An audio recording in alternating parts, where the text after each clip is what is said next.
दर्शकों को मेरा नमस्कार। खेल पत्रिका कार्यक्रम में मैं आप सभी का स्वागत करता हूं, अभिनंदन करता हूं। और जैसा कि आप जानते हैं, इस कार्यक्रम में हम आपको दिखाते हैं खेलों से जुड़े कार्यक्रम, जिसमें खेलों की झलकियां होती हैं, ऐसे लोगों से मिलवाते हैं जो खेलों से जुड़े हुए हैं। और उसी कड़ी में आज हमारे साथ स्टूडियो में मौजूद हैं दो खास मेहमान, और हम आज बात करेंगे हॉकी की। तो मेहमानों से मैं आपको पहले परिचय करवा देता हूँ। मेरे बाईं ओर हैं दलजिंदर सिंह, जो अंतर्राष्ट्रीय हॉकी खिलाड़ी हैं, साथ में कोच भी हैं। और मेरे दाईं ओर इधर दिखाई पड़ रही हैं अचला शर्मा जी, जो अभी छात्र हैं और साथ में राष्ट्रीय स्तर की हॉकी खिलाड़ी भी हैं। तो हमारे साथ दोनों पीढ़ियां मौजूद हैं, एक युवा पीढ़ी है, एक पुरानी पीढ़ी है। और पुरानी अगर हम बात करें तो भारत का सुनहरा अतीत रहा है। 8 स्वर्ण पदक जीते थे भारत ने, और लगातार एक समय पूरी बादशाहत कायम थी दुनिया की हॉकी में भारत की। पाकिस्तान बना, फिर भारत पाकिस्तान दोनों में होड़ होने लगी, लेकिन धीरे धीरे यह खेल भारत के हाथ से फिसलता चला गया। बहुत सारे नियमों में बदलाव हुआ, कई देश उभर कर आगे आए और भारत पदक के लिए तरसने लग गया था। अभी हाल में फिर रिवाइवल हुआ है भारतीय हॉकी का, और टोक्यो ओलंपिक में भारत ने जीता था कांस्य पदक, और 41 साल का सूखा खत्म किया था भारतीय हॉकी टीम ने। तो अब देखना होगा कि भारत का भविष्य क्या है हॉकी में, वर्तमान क्या है और अतीत कैसा रहा था, और उसमें कहाँ हमसे कुछ गलतियां हुई जो यह खेल गिरता गिरता यहाँ तक पहुँच गया। तो बात करते हैं पहले दलजिंदर जी आपसे, कि पहले इतना सुनहरा अतीत, इतने सारे स्वर्ण पदक, सब कुछ हमारे पास था, कला थी, कौशल था, लेकिन फिर क्यों फिसल गए हम? इसका फिसलने का मेन कारण था कि जब उन्होंने सरफेस चेंज किया, ग्रास हॉकी से एस्ट्रोटर्फ पे आए, तो हमारे पास एस्ट्रोटर्फ बहुत इंडिया में बहुत कम थे, और जो अच्छे लेवल के प्लेयर्स थे उन्हीं को एस्ट्रोटर्फ पे खेलने का चांस मिलता था। प्लस जो ग्रास रूट के जूनियर प्लेयर, सब जूनियर प्लेयर्स, उनको तो देखने का चांस भी नहीं मिलता था कि एस्ट्रोटर्फ कैसा होता है। और एकदम आप अगर एस्ट्रोटर्फ पे खेलें तो वो पॉसिबल नहीं है कि आप पूरी परफॉर्मेंस दे पाएँ। इसकी वजह से काफ़ी अपने परफॉर्मेंस में गिरावट आई। लेकिन इसमें दमखम का भी बहुत सवाल आता है, क्योंकि एस्ट्रोटर्फ में खेलने में आपको बहुत स्टेमिना की ज़रूरत होती है। वो सरफेस ऐसी होती है जो आपके जूतों को जकड़ती है। आपको शारीरिक रूप से दमखम बहुत होना चाहिए, स्टेमिना होना चाहिए। तो वहाँ भारतीय लोग मेहनती तो बहुत थे, लेकिन क्या उस सरफेस की वजह से ऐसा हुआ कि स्टेमिना में यूरोपियंस अपने पे भारी पड़ने लगे? कुछ तो सरफेस की वजह से, मेन तो सरफेस की वजह से था, प्लस जो टेक्निक थी वो भी चेंज हो गई। गेम बहुत फास्ट हो गया, और स्ट्रेंथ और स्टेमिना और ज़्यादा ज़रूरी था, क्योंकि आप लोग देखते हो पहले भी इंडिया टीम लास्ट में आके कहीं ना कहीं पिछड़ती थी। बाकी ये कारण ये था कि उनका फिटनेस की लेवल थोड़ा कम था। अभी जो इंडिया टीम है, अभी दोनों गर्ल्स एंड बॉयज़ बहुत ही सुपर फिट टीमें हैं और बहुत अच्छा परफॉर्म कर रही हैं। आपने ओलंपिक्स में भी देखा होगा, गर्ल्स की पहले टीम पूल में काफ़ी पिछड़ रही थी, पर लास्ट में जो उन्होंने पिकअप किया और ओलंपिक में पहले 4 में आए। और बॉयज़ का तो हमको पहले से उम्मीद थी कि फर्स्ट 4 में तो रहेंगे। बहुत ही फिटनेस थी उनकी, और उन्होंने ये भी कर दिखाया, और ओलंपिक में उन्होंने ब्रॉन्ज मेडल लिया। चलिए, आपने गर्ल्स की बात की, तो पहले मैं अचला जी आपसे पूछना चाहूँगा कि आप अभी पढ़ रही हैं, साथ में हॉकी खेल रही हैं, दोनों चीज़ों में बैलेंस बिठाना, और ख़ास बात से जो अभी बताई गई है कि एस्ट्रोटर्फ पे खेलना कितना मुश्किल काम है। और एस्ट्रोटर्फ में क्या आपको भी लगता है कि स्टेमिना बहुत चाहिए, बहुत स्टेमिना चाहिए, स्पीड एंड एंडोरेंस लेवल दोनों मैच नहीं करता है स्पीड के साथ। लेकिन अपनी जो भारतीय हॉकी टीम की लड़कियां हैं, उनके पास स्किल बहुत अच्छी है, लेकिन स्पीड मैटर नहीं है। स्पीड नहीं है, स्पीड के कारण वो पिछड़ जाती हैं। लेकिन अभी इस बार जो ओलंपिक हुआ था 2020, जहाँ पे टोक्यो में, वहाँ पे उनके साथ ये दिक्कत हुई कि पहले वो कोविड से ग्रसित थी सारी लड़कियां, तो उनके एंडोरेंस लेवल पे भी थोड़ा प्रॉब्लम थी। स्पीड, स्टेमिना, दोनों चीज़ों पे उन पे दिक्कत आई, लेकिन फिर भी उन्होंने परफॉर्म बहुत अच्छा किया और बेस्ट 4 में आई। लेकिन एस्ट्रोटर्फ अभी बात की जाती है, लेकिन राजस्थान में तो एस्ट्रोटर्फ बहुत कम है। अभी शायद अभी 3 सिर्फ 3 एस्ट्रोटर्फ हैं। तो आप लोग खेलते हैं, प्रैक्टिस करते हैं, आप यूनिवर्सिटी में पढ़ भी रही हैं ना, तो उसमें आपको मिलता है एस्ट्रोटर्फ पे खेलने का मौका? यूनिवर्सिटी में एस्ट्रोटर्फ नहीं है। प्रैक्टिस करने के लिए एसएमएस स्टेडियम आना पड़ता है, क्योंकि अपने राजस्थान में 3 जगह एस्ट्रोटर्फ हैं, अजमेर अकेडमी, अजमेर और खेलगांव उदयपुर और जयपुर। लेकिन यूनिवर्सिटी के पास, अगर जयपुर देखा जाए तो यूनिवर्सिटी के पास सिर्फ स्टेडियम पड़ता है, तो हमें स्टेडियम में आके ही प्रैक्टिस करनी पड़ती है। यूनिवर्सिटी में एस्ट्रोटर्फ नहीं है, वहाँ पे भी लगवाना चाहिए एस्ट्रोटर्फ, अगर यूनिवर्सिटी की टीम को ऑल इंडिया में मेडलिस्ट दिलाना है तो। दलजिंदर जी, आप ये बताया जैसे इन्होंने दिक्कत हो रही है, तो स्टेडियम का जो एस्ट्रोटर्फ है वो आप लोगों को मिल जाता है? आप रेलवे में नौकरी करते हैं, रेलवे जैसे खेलना चाहें खिलाड़ी, तो उसका टाइम स्लॉट वगैरह डिवीज़न किस प्रकार होता होगा? पूरे खिलाड़ियों को पूरा मौका तो नहीं मिलता होगा? पूरा मौका तो नहीं मिलता, पर उनके कोचेज से एडजस्टमेंट करके वहाँ खेलने का मौका मिल जाता है, उनसे प्रैक्टिस मैचेस भी मिल जाते हैं। क्योंकि वहाँ ऑलरेडी राजस्थान काउंसिल की एकेडमी चल रही है और वाकई में एकेडमी में भी अच्छे प्लेयर हैं।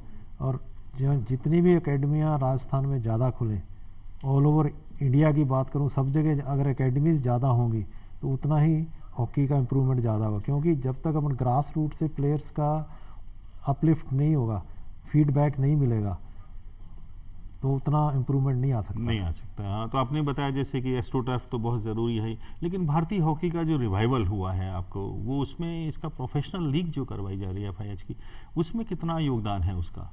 प्रोफेशनल लीग से का बहुत बड़ा योगदान है, क्योंकि एक तो अपने को जो ये प्रोफेशनल लीग होती थी उसमें फॉरेनर प्लेयर्स भी खेलते थे, फॉरेनर प्लेयर्स के साथ अपने प्लेयर मिक्स हो खेलते थे, तो अपने को उनकी टेक्निक पता लगती थी कि ये किस तरह की शैली अपनाते हैं, क्या खेलते हैं, पासेस कैसी हैं। तो उनके साथ खेल के अपने को और इम्प्रूवमेंट का चांस मिलता था। प्लस हम उनकी तरह की हिट एंड रन वाली शैली भी अपन सीखते थे, और उनके साथ रह के बिना बॉल के गैप्स बनाना, बॉल लेना, वो काफ़ी कुछ। और प्लस उसमें पैसा इन्वॉल्व होता था।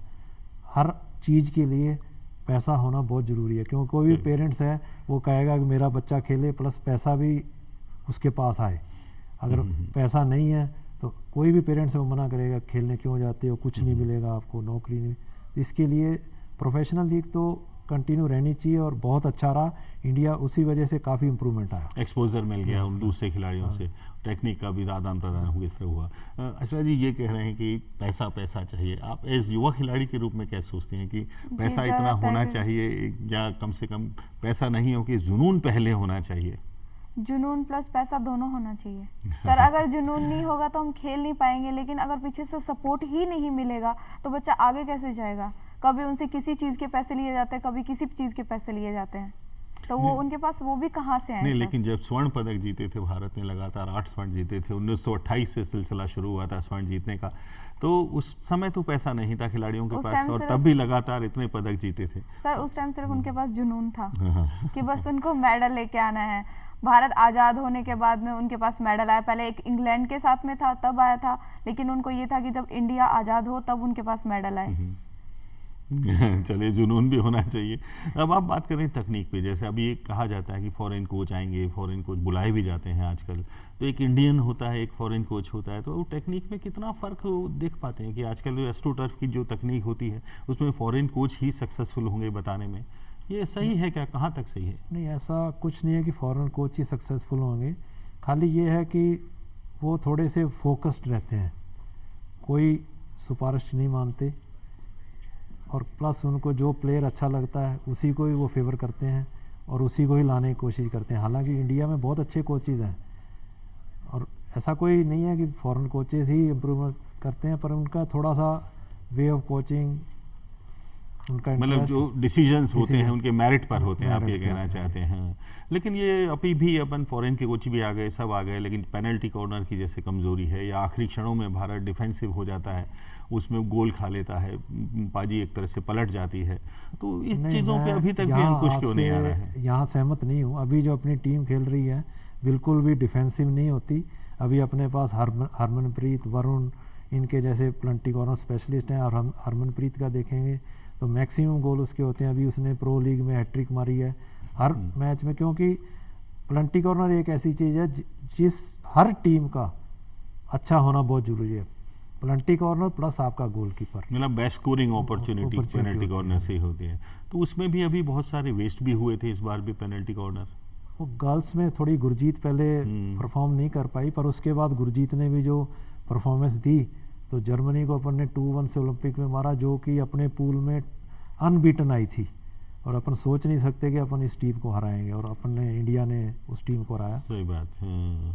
तो अच्छा, ये फिटनेस पे इतना जोर दिया जाता है, आपने भी कहा कि एस्ट्रोटर्फ पे फिटनेस होनी चाहिए, लेकिन बीइंग गर्ल और बीइंग इंडियन गर्ल मैं कहूँगा कि आपको बहुत सारे खान पान के अंदर होता है, एक्सरसाइज आपको करनी पड़ती है, तो थोड़ा हार्मोनल इम्बैलेंस नहीं होता है?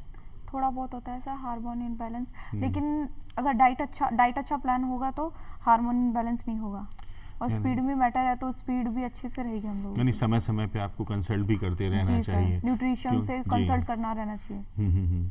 तो अभी आपको पारिवारिक रूप से, जैसे आपने कहा कि निकलने नहीं देते थे, तो पारिवारिक की रूढ़ियां जो हैं, मैं कहूँगा इन्हें टूटी हैं, लेकिन क्या अभी फेस करना पड़ता है जी आपको सर, इन अभी सभी? भी फेस करना पड़ता है। कहीं ना कहीं ये आई चीज़ जाती है कि तुम लोग आगे बढ़कर क्या कर लोगे।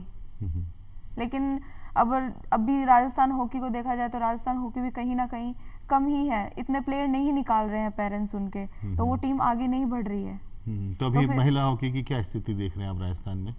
बहुत रेयर है, क्योंकि अभी जो सीनियर प्लेयर हैं सिर्फ वही हैं, जो जूनियर प्लेयर आ रहे हैं वो कम आ रहे हैं, उनका स्पीड, उनका एंडोरेंस थोड़ा कम ही लेवल पे है सर। तो अभी बहुत ज़्यादा काम करने की ज़रूरत है। जी सर। दलजिंद्र जी, फिर मैं आप ही के पास आऊँगा कि राजस्थान की बात चल गई है, तो पुरुषों में राजस्थान की स्थिति पहले भी मेरी समझ से बहुत अच्छी तो कभी नहीं रही नहीं, है, अच्छी रही लेकिन बीकानेर के अंदर जो नेशनल हुआ था, शायद नहीं सर। क्वार्टर फाइनल तक टच किया था। अब राजस्थान ने नेशनल्स में 2 बार क्वालिफाई किया, एक बार कलकत्ता में क्वार्टर फाइनल खेले थे और एक बार बीकानेर में। शुरू से ही राजस्थान की नो डाउट परफॉर्मेंस बहुत अच्छी रही है। अपन किसी भी टीम से ज़्यादा गोल से नहीं हारते, 2-1, 1-0 मतलब डरते थे भी राजस्थान से, जूझ राजस्थान के की टीम खेलते अच्छी थे। होती जी, थी। उसका कारण यही था कि सिलेक्शन अच्छा होता था, प्लस राजस्थान के प्लेयर भी बहुत मोटिवेटेड, स्ट्रेंथ वाले और जिसको कहें जुझारू थे। नहीं, राजस्थान की धरती थोड़ा से टफ लोगों को तो वैसे ही पैदा करती है। रेगिस्तानी जो ज़मीन है, रेगिस्तानी परिस्थितियां हैं, टफ लोग होते हैं राजस्थानी, माना जाता है फिजिकली फिट और टफ। राजस्थान में कम होने का यही था कि अपने यहाँ अकेडमीज़ बहुत कम है। पंजाब में देखेंगे तो अकेडमीज़ बहुत हैं, यूपी में, मध्य प्रदेश में, उड़ीसा में, सब जगह मैक्सिमम अकेडमीज़। अपने यहाँ खाली एक बॉयज़ की एकेडमी, एक गर्ल्स की एकेडमी है, बाकी 2-1 जगह डे बोर्डिंग चल रहे हैं, जबकि हर डिस्ट्रिक्ट में एकेडमी होनी चाहिए।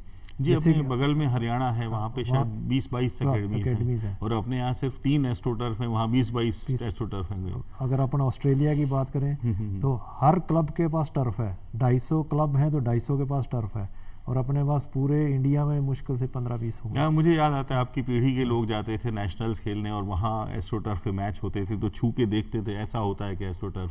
खैर, वो स्थिति तो अब नहीं रही है, आपके एसएमएस स्टेडियम में खेल सकते हैं, लेकिन फिर भी आप क्या सोचते हैं इसका तोड़ क्या है? देखिए, सरकार के पास इतने साधन नहीं होते हैं, तो थोड़े सामाजिक कार्यकर्ता भी आगे आते हैं। आपको ध्यान होगा कि विदेशी महिला आके यहाँ रही थी दौसा के पास, उन्होंने भी योगदान दिया था।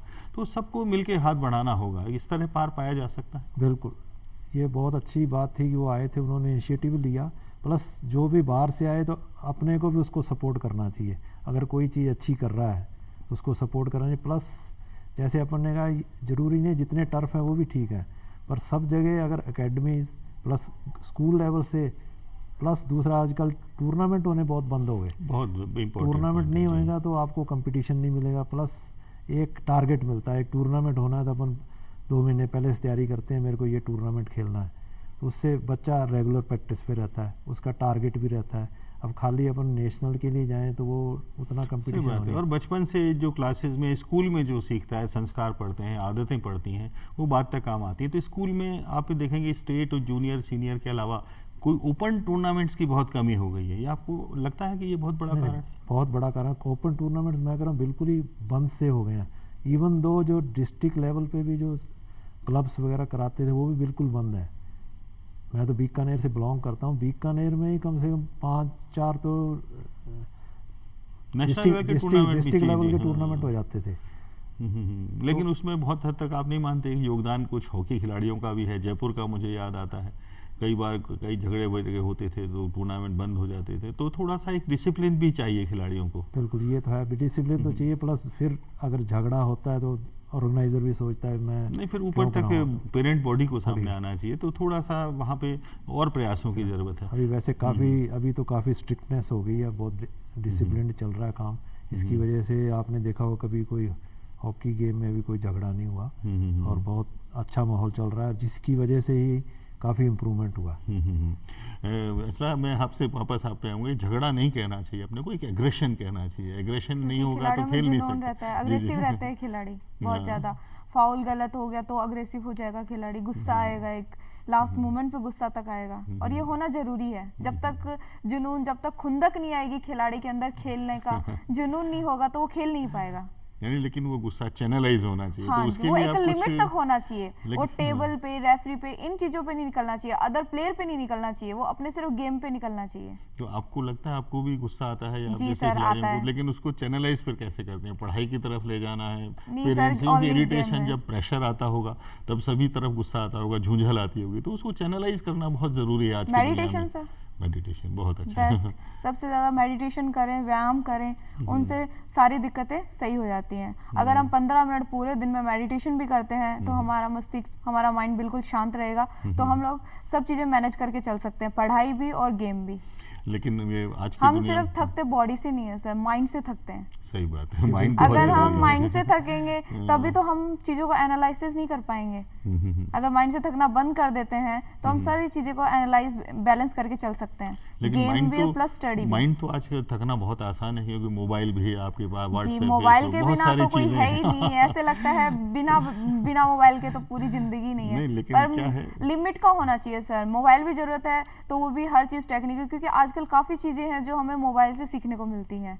मिस यूज भी होता है तो सर यूज भी होता है उस चीज़ का। बिल्कुल जैसे बिल्कुल अचला जी ने बोला, जी। इससे क्या है कि अगर आपका प्लेयर का कंसंट्रेशन नहीं है, आपको फोकस नहीं है, तो वो अच्छा नहीं खेल सकता। अगर मेरे को कल किसी टीम से मैच खेलना है तो मेरे को उस पर फोकस करना पड़ेगा, उसके बारे में, उनके प्लेयर्स के बारे में, कैसे खेलते हैं, क्या स्ट्रेटजी अपनानी है, वो सारी चीज़ें कंसंट्रेशन से ही आती हैं, प्लस स्ट्रेटजी। नहीं, कंसंट्रेशन भी, रिलैक्सेशन बहुत जरूरी है, जी लेकिन सर, बहुत रिलैक्सेशन जरूरी है। में कुछ लोग संगीत सुनते हैं, कुछ पिक्चर जी, देख लेते म्यूजिक हैं, सबसे कुछ बेस्ट माना जाता है, लेकिन बेस्ट ये थेरेपी माना मेरी जाता है समझ सर। से मोबाइल या आधुनिक तकनीकें हैं, ये भी रिलैक्सेशन के भी काम आ सकती है, लेकिन जी सर, डिसिप्लिन के साथ यूज सिर्फ किया डिसिप्लिन जाए। के साथ में। हर चीज़ ज़्यादा यूज की जाए तो वो खराब ही करती है, वही बात है सर। तो दलजीत जी, आप क्या चाहते हैं? युवा पीढ़ी कहती है कि पुरानी पीढ़ी ने कुछ ज़्यादा नहीं किया हमारे लिए, बहुत कसर छोड़ी है, और युवा पीढ़ी, अपेक्षाएं आपकी क्या हैं युवा पीढ़ी से? जो पुराने लोग हैं वो क्या युवा पीढ़ी में आए चीज़ें कि जिससे वे ऊपर जा सकें? मैं तो यही कहना चाहूँगा, युवा पीढ़ी ज़्यादा से ज़्यादा मेहनत करे। जैसे कि पुराने प्लेयर बहुत ज़्यादा मेहनती और इच्छा कम रखते थे कि मेरे को ये चीज़, पर वो अपना कंसंट्रेशन गेम पे रखते थे कि मेरे को गेम खेलना है। मेजर ध्यानचंद जी की बात ले लें, उनका नाम इसलिए पड़ा कि वो रात को चांद की रोशनी में प्रैक्टिस करते थे, जिसकी वजह से उनका नाम पड़ा ध्यानचंद। तो ये जुनून था उनका। मिल्खा सिंह जी ले ले, वो एक काम, मिलिट्री का पूरा काम करें और रात को रनिंग करते थे, तो ये जुनून ही था। तो मैं चाहता हूँ प्लेयर्स में वो जुनून होना चाहिए, और प्लस किसी चीज़ को हासिल करने के लिए टारगेट रखना चाहिए कि मेरे को ये चीज़ अचीव करनी है। लेकिन आपको ये नहीं लगता कि आज की पीढ़ी जो पुराने लोगों की बातें थोड़ा सा कम ध्यान से सुनती हैं? पुराने उनसे जो आपको अच्छी चीज़ें मिल सकती हैं वो थोड़ा सा कम ध्यान दे पाती हैं उस पर? कम ध्यान इसलिए दे पाते हैं क्योंकि उन्होंने उस चीज़ को देखा नहीं है। वो प्रैक्टिस कैसे करते थे, इक्विपमेंट नहीं होते थे, ग्राउंड्स नहीं होते थे, मतलब जो हार्डशिप्स फेस किए हैं आपने। हार्डशिप, वो चीज़ नहीं होती। अभी तो हर फैसिलिटी अवेलेबल है। जिम्स नहीं होते थे, अब हर तरह का जिम आपको अवेलेबल होगा प्रैक्टिस करने के लिए। उस टाइम फैसिलिटीज़ बहुत कम थी, पर जुनून बहुत ज़्यादा था। अब प्लेयर्स के ये कहना है जुनून ज़्यादा रखना है, प्लस अपना टारगेट फिक्स रखना चाहिए और टारगेट हाई रखना चाहिए। जितना आपका टारगेट हाई होगा उतना आप अचीव कर पाएंगे। अगर हम इंडिया खेलने की सोचेंगे जब भी अपन राजस्थान और ये नेशनल तो आराम से खेलेंगे और प्लेस ले आएंगे। अच्छा जी, आप क्या चाहेंगे? अपेक्षाएं, जैसे मैंने इनसे पूछा कि युवा पीढ़ी से क्या अपेक्षाएं, आप क्या अपेक्षा रखती हैं सरकार से, पुरानी सीनियर पीढ़ी से, कोचेस से, कि जो आप बेहतर बन सकें, बेहतर रिजल्ट दे सकें? जो सीनियर पीढ़ी है वो हमें कोचिंग दे, वो अच्छी, क्योंकि उनको हम लोगों से ज़्यादा एक्सपीरियंस है, वो हमें बताएंगे, हम उनकी सुनेंगे। लेकिन आजकल लोग सुनते नहीं है, आजकल की जो युवा पीढ़ी है वो उनकी नहीं सुनती है, वो ये सोचती है जो है हम ही है। क्योंकि आजकल जो फोन वगैरह है इसी के अंदर उनका चलता रहता है, वीडियोस देख ली, कोचिंग भी उपलब्ध है, लेकिन वो भी इतना ध्यान नहीं दे पाते हैं उन चीज़ों पे। नहीं, जिसमें देंगे तो फिर फिजिकल, उसमें फिजिकल वर्क रह जाता है सर। तो उसमें तो बहुत हार्डशिप चाहिए आपको, फिजिकल डिसिप्लिन चाहिए।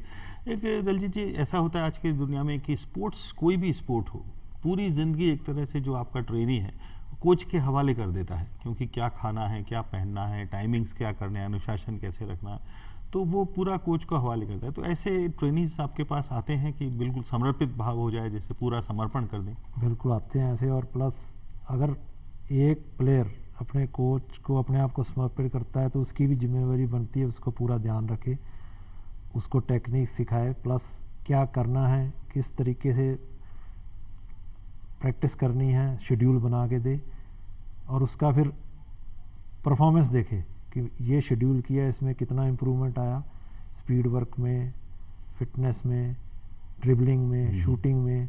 अब प्लंटी कॉर्नर ही ले लो, मैं प्लंटी कॉर्नर मारता रहा हूँ तो प्लंटी कॉर्नर मारने वाला जब तक रोज की प्लंटी कॉर्नर की प्रैक्टिस नहीं करेगा परफेक्शन नहीं आ सकता। आप जितना प्रैक्टिस करेंगे उतना ही परफेक्शन आएगा। तो प्लेयर्स को ये कहना चाहूँगा कि जितनी आप जुनून के साथ उस चीज़ को प्रैक्टिस करेंगे ऑटोमेटिकली उसमें परफेक्शन आ जाएगा।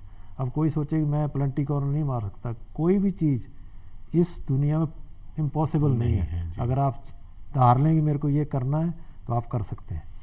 लेकिन इसमें क्या होता है कि एक सेट ऑफ पीपल चाहिए, क्योंकि एक कम से कम 10-15 खिलाड़ी ऐसे होने चाहिए जो इक्वल स्तर के हों और जो बेहतर बन सकें, क्योंकि बेहतर खिलाड़ी अगर कमज़ोरों के साथ खेलता है तो उसका स्तर भी थोड़ा सा नीचे जाता है। तो एक सेट ऑफ पीपल होना चाहिए, जो ग्रुप ऐसा हो, अच्छा हो, जो सारे बराबर के हों, बराबर भागें, बराबर दौड़ें। ये आपका कहना सही है, ये तो बहुत ज़रूरी है। पर मैं अपने आप का लूँ, मैं राजस्थान लेके आप अकेले अंतर्राष्ट्रीय खिलाड़ी, बाद में कोई नहीं है। मेरे में जुनून था तो मैं दूसरों को कहूँगा ऐसा कुछ नहीं है कि लोग मेरे को कहते थे आप राजस्थान से रह के इंडिया नहीं खेल सकते, पर मैं राजस्थान से रह के ही इंडिया खेला और राजस्थान का पहला अंतर्राष्ट्रीय खिलाड़ी। वो सिर्फ जुनून ही था, ऐसा कुछ नहीं है। पर यह है कि आप अपने जो चीज़ कर रहे हैं उस पर परफेक्शन लाइए। अभी जो प्लेयर्स हैं वो हर जगह जाने में कतराते हैं। जब आप किसी चीज़ की ट्रायल देने नहीं जाएंगे तो आपका सिलेक्शन कैसे होगा? अच्छा, कॉन्फिडेंस के साथ कॉन्फिडेंस, लैक ऑफ कॉन्फिडेंस। जैसे कंबाइंड यूनिवर्सिटीज़ की ट्रायल है तो अगर आप वहाँ जाएंगे नहीं, कंबाइंड यूनिवर्सिटीज़ एक ऐसी टीम है जिससे कि maximum young player India team वाले लेते हैं, तो अगर अपन उसकी ट्रायल देने नहीं जाएंगे सिलेक्शन कैसे होगा? तो जहाँ भी है प्लेयर्स को झिझकना नहीं चाहिए कि मैं कर नहीं पाऊँगा। तो ट्रायल आप हो सकता है आप असफल हो, एक बार हो, 2 बार हो, पर आपको जब जाएंगे जब भी तो सफलता मिलेगी। दलजिंदर जी, अब अपन ने देखा इतनी बातचीत अपने की कि पूरा हॉकी एक तरह से बदलता जा रहा है, बदलता स्वरूप है हॉकी का। तो इस स्थिति में अब कहाँ देखते हैं आप ये भारतीय हॉकी कहाँ आगे जा रही है, किस तरह आगे जा सकती है?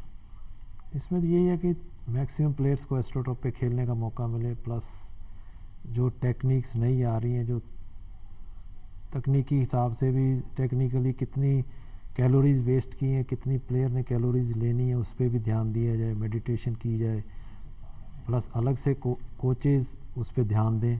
और मेरा तो ये कहना है कि एस्ट्रोटर्फ जितने ज़्यादा हो उतने ज़्यादा अच्छा रहेगा, जिससे कि हर प्लेयर को एस्ट्रोटर्फ पे खेलने का मौका मिले और उसकी टेक्निक सीखने का मौका मिले। नहीं, लेकिन अभी जैसे एस्ट्रोटर्फ तो बहुत कॉस्टली चीज़ होती हैं, तो कम लगे हैं, तो उनमें भी कुछ इस तरह का रोटेशन टाइप बिठा दिया जाए, उसमें भी रोटेशन जैसे एसएमएस स्टेडियम में लगा तो स्कूल्स उसमें ज़्यादा से ज़्यादा लोग उपयोग कि हम वहाँ खेलने का जी, मौका जी, मिले, प्रैक्टिस करने का मौका मिले, तो जिसकी वजह से प्लेयर्स को उस पर खेलने का चांस मिले, प्लस उस सरफेस पे कैसे खेला जाता है, बॉल कैसे रोकी जाती है, तो उस चीज़ की प्रैक्टिस हो। आपसे भी यही सवाल कि पूरी तरह से हॉकी का परिदृश्य बदल रहा है, स्वरूप बदलता चला जा रहा है, तो आप अपने आप को कहाँ देखती हैं एज ए गर्ल और as a hockey player? Girls का तो अभी ओलंपिक में जब से ऑस्ट्रेलिया को मैच हराया है, इंडिया विन आई है, तब से ही स्वरूप चेंज हुआ है। तभी गर्ल्स सबसे ज़्यादा हॉकी में आने लगी हैं। पहले कोई भी गर्ल्स आती नहीं थी। टीम गेम है, हम क्यों आए? सबसे बड़ा सवाल ये रहता है। टीम गेम के चक्कर में काफ़ी लोग हॉकी में नहीं आते हैं, उनको सबको इंडिविजुअल गेम चाहिए होता है। वही सर ने बोला जैसे स्कूल स्तर पे, तो स्कूल स्तर पे होते ही नहीं टूर्नामेंट, हॉकी को रखते ही नहीं है। क्या एक तरीके से तो हॉकी को कहते हैं नेशनल गेम, लेकिन वो नेशनल गेम नहीं है, लेकिन फिर भी वो गेम रखा ही नहीं जाता है। इंडिविजुअल गेम सबसे ज़्यादा रखे जाते हैं। नहीं, बच्चे भी तो यही चाहते होंगे ना, इंडिविजुअल गेम खेले, और अब तो क्रिकेट की आंधी चल रही है, महिला क्रिकेट तो भी बहुत आगे है जी। जरूर वो भी मीडिया को भी देखना चाहिए, गवर्नमेंट को देखना चाहिए, क्रिकेट की बजाय सभी गेमों पर थोड़ा थोड़ा फोकस देना चाहिए, तभी सभी गेम आगे आएंगे। जरूरी नहीं है कि सिर्फ क्रिकेट को ही बढ़ावा दिया जाए, नहीं, और गेमों को भी देते हैं, लेकिन क्रिकेट तो सेल्फ सफिशिएंट है। मैं कहना चाहूँगा अभी वुमेन्स हॉकी ने इतना अच्छा किया, हालांकि मेडल नहीं आया, पर उनको पूरी जनता की तरफ से प्लस गवर्नमेंट की तरफ से बहुत इनिशिएटिव दिया, अच्छा पैसा दिया गया, अभी भी जनमानस में बसता है जी। और इम्प्रूवमेंट आएगा। ये बहुत अच्छा परफॉर्मेंस रहा था, मेडल नहीं आया लेकिन सब ने दिल जीता, पदक भले ना जीता, दिल जीत लिया। क्योंकि इन क्रिकेट है तो क्रिकेट में बहुत पैसा चाहिए होता है, तो क्रिकेट को बढ़ावा मिल रहा है। लेकिन अभी जब से वो ऑस्ट्रेलिया से विन आई हैं गर्ल्स, तब से उनको साई की तरफ से, हर तरफ से, मोदी जी की तरफ से, हर तरफ से उनको सपोर्ट मिला है। यानी ये सपोर्ट, ये भी बदलता बहुत स्वरूप जरूरत है, है कि बदलता हॉकी को स्वरूप में इतना बहुत सपोर्ट जरूरत मिल है, रहा है। सर। पहले तो शायद इतना सुनते भी नहीं थे कि इतना सपोर्ट मिल रहा है, लेकिन यहाँ भी थोड़ा सा और अपेक्षित है, ऐसा आपको लगता है? सपोर्ट नहीं, सपोर्ट मिल रहा है पर और मिलना और चाहिए, मिलना चाहिए। जी जी जी। तो जिससे बहुत- कि प्लेयर्स का रुझान इस तरफ आए। नहीं, वैसे तो अब पुरस्कार राशि भी बहुत है काफ़ी। अभी इनाम जीतने के बाद तो ओलंपिक्स में पदक जीता, उसके बाद बहुत पैसों की बरसात भी हुई थी, तो इंसेंटिव्स तो बहुत हैं अभी, ऐसा इंसेंटिव नहीं प्लस है। है, प्लस जी। गवर्नमेंट ने भी, जैसे अभी राजस्थान गवर्नमेंट ने पुलिस में 2% कोटा कर दिया स्पोर्ट्स का, वो भी बहुत अच्छी चीज़ है। तो ये चर्चा विस्तृत चलती रहेगी और हमने दोनों मेहमानों से बहुत बातचीत की। सबसे पहले मैं इन्हें धन्यवाद ज्ञापित करूंगा। दलजिंदर जी, आपको बहुत बहुत धन्यवाद, स्टूडियो में आप पधारे। असला जी, आपको भी बहुत बहुत धन्यवाद, स्टूडियो में पधारी।